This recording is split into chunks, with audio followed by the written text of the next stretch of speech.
Welcome. मैं हूं doctor Lokesh बाली, आप सभी का स्वागत करता हूं एक बार फिर से। प्यारे साथियों, आज से 1 साल पहले आपको पता है नई शिक्षा नीति आई थी और उसमें बतलाया गया था कि 1 जुलाई 2021 से हम एमफिल को डिसकंटिन्यू कर देंगे। इसके अलावा प्रकाश जावड़ेकर जी ने एक और अधिसूचना जारी की थी। उस समय के जो तत्कालीन जो शिक्षा मंत्री थे, उन्होंने कहा था कि भाई जो पीएचडी है वो मैंडेटरी हो जाएगी। तो जिन भी दोस्तों ने जो पीएचडी वाला वीडियो नहीं देखा है अभी तक, तो ये आई बटन पर वीडियो मिल जाएगा या नीचे डिस्क्रिप्शन में दे दूंगा या लास्ट में देख लेना। मैंने उस वीडियो में बतलाया है कि 2021 से 1 जुलाई 2021 से क्या पीएचडी जरूरी है या जरूरी नहीं है। आज हम इस वीडियो में बात करने वाले हैं कि क्या अब एमफिल को डिसकंटिन्यू कर दिया गया है। इसके अलावा एमफिल से जुड़े हुए और भी कई सारे तथ्यों को हम इस वीडियो में समझने वाले हैं।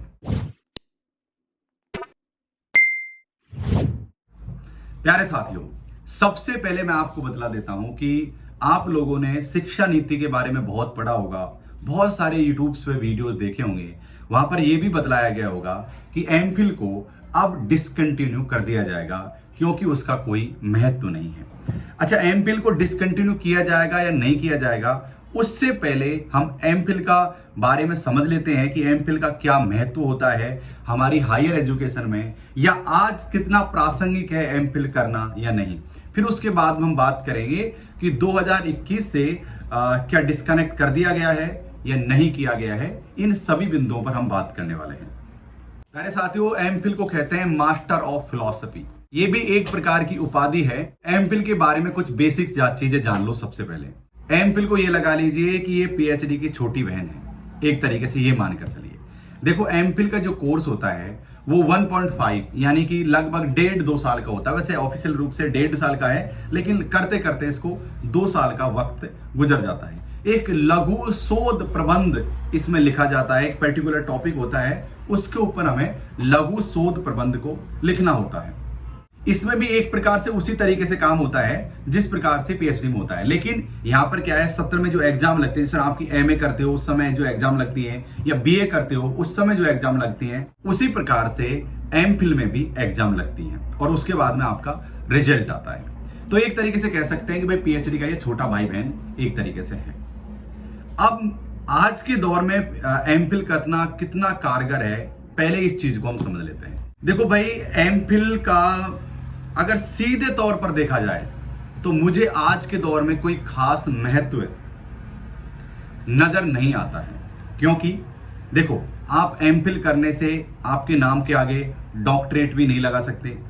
इसके अलावा मतलब ऐसा भी नहीं है कि आपको डायरेक्ट एमफिल के बेस पर कहीं सहायक प्रोफेसर बना दिया जाए, उसके लिए भी आपको नेट या पीएचडी जरूरी हो गई है। लेकिन एमफिल का उतना ज्यादा रोल नहीं रहा है। अब हम बात करते हैं भाई एपीआई स्कोर की। तो भाई एपीआई स्कोर में नंबर जुड़ते हैं या साथियों, एपीआई स्कोर में एमफिल के नंबर जुड़ते हैं, लेकिन एक शर्त है। अगर मान लो किसी व्यक्ति ने एमफिल भी कर रखा है और किसी व्यक्ति ने पीएचडी भी कर रखा है, तो आपको एक ही अंक जुड़ेगा, वो पीएचडी के जुड़ेंगे 30 नंबर। आपको एमफिल का किसी भी प्रकार का कोई अंक नहीं जुड़ेगा। इसलिए मैं हमेशा ही आप सभी दोस्तों को सलाह देता हूं, अगर संभव हो तो आप पीएचडी में डायरेक्ट एडमिशन लिया करो, एमफिल वगैरह के चक्कर में मत पड़ा करो। लेकिन एमफिल को कई जगह बहुत जरूरी आवश्यक कर रखा है, जैसे जेएनयू हो गया, डीयू हो गया, बीएचयू हो गया, जितनी भी बड़ी संस्था हैं, वो लोग पहले डायरेक्ट पीएचडी में एडमिशन नहीं देते हैं। कई प्रोग्राम्स के अंदर वो पहले स्टूडेंट्स को एमफिल कराते हैं और उसके बाद में वो पीएचडी कराते हैं। तो मैं हमेशा एक बात कहता हूं आप लोगों से, अगर डीयू, जेएनयू, बीएचयू, जितनी भी सेंट्रल यूनिवर्सिटीज, आईआईटीज हैं, अगर वहां पर आपको एमफिल में एडमिशन मिल रहा है, तो भाई इन यूनिवर्सिटीज में घुसने के लिए, प्रवेश लेने के लिए मैं कहूंगा कि आपको एमफिल करनी पड़े तो करिए एमफिल, कोई दिक्कत वाली बात नहीं है। भाई इस बहाने से आपको इतनी बड़ी संस्था में एडमिशन मिल रहा है, यह क्या छोटी बात है? नहीं तो जेएनयू, डीयू, बीएचयू ऐसी बड़ी संस्थाओं की भाई कोई गेट पर भी नहीं फटकने देता है। अंदर की बात तो यह है। तो ये तो मैंने संक्षिप्त में आपको एमफिल के बारे में कुछ छोटी मोटी बातें बतला दी हैं। अब मैं आपको बतला देता हूं कि भाई 2021 से क्या एमफिल वैलिड है या नहीं है। देखो साथियों, भारत सरकार ने नई शिक्षा नीति तो लेकर आए, लेकिन नई शिक्षा नीति को लागू नहीं किया और ऐसा नहीं है कि जैसे ही शिक्षा नीति आ गई है सारी चीजें लागू हो जाएंगी, ऐसा बिल्कुल भी नहीं है। अगर गवर्नमेंट चाहे तो लागू करे, गवर्नमेंट चाहे तो लागू ना करे। अगर गवर्नमेंट चाहे तो एजुकेशन पॉलिसी में कुछ कुछ बिंदुओं को लागू कर दे और कुछ कुछ नियमों को लागू ना करे। ये टोटल डिपेंड करता है गवर्नमेंट के ऊपर। तो अभी तक भारत सरकार ने ऐसी कोई अधिसूचना जारी नहीं की है और ये महामारी का इतना माहौल चल रहा है, तो अभी तक ऐसी कोई अधिसूचना जारी नहीं हुई है कि एमफिल को डिसकंटिन्यू किया जा रहा है। इसलिए मैं आपसे कहना चाहूंगा, अगर किसी बड़ी यूनिवर्सिटी में घुसने के लिए आपको एमफिल करना पड़े तो आप एमफिल में एडमिशन ले लीजिए, कोई दिक्कत वाली बात नहीं है भाई। डिग्री तो कोई न कोई किसी न किसी समय काम आती है।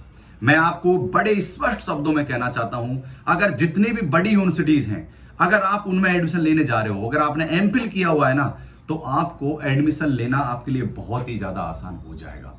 इसलिए मैं आपसे यही कहना चाहूंगा कि आपका अगर समय खराब हो रहा है, वैसे भी मान लो आपको कहीं पीएचडी में एडमिशन नहीं मिला है और कहीं आपको एमफिल में एडमिशन मिल रहा है, तो मैं कहूंगा कि यार आप ले लीजिए एडमिशन, कोई दिक्कत वाली बात नहीं है। और मैं फिर से स्पष्ट शब्दों में कहना चाहूंगा कि अभी तक एमफिल को डिसकंटिन्यू नहीं किया गया है। इसलिए अगर आपको एमफिल में एडमिशन मिल रहा है तो जरूर से आप ले सकते हो।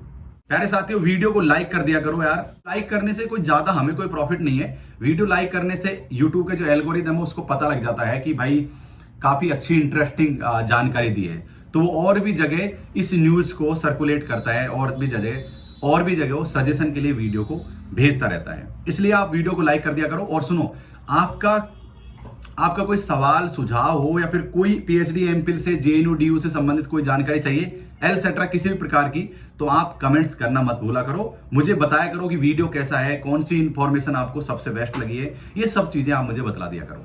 अरे साथियों, अनअकैडमी पर मेरी क्लासेज होती हैं, डॉक्टर लोकेश कुमार मीणा के नाम से जाके मुझे सर्च कर लीजिए।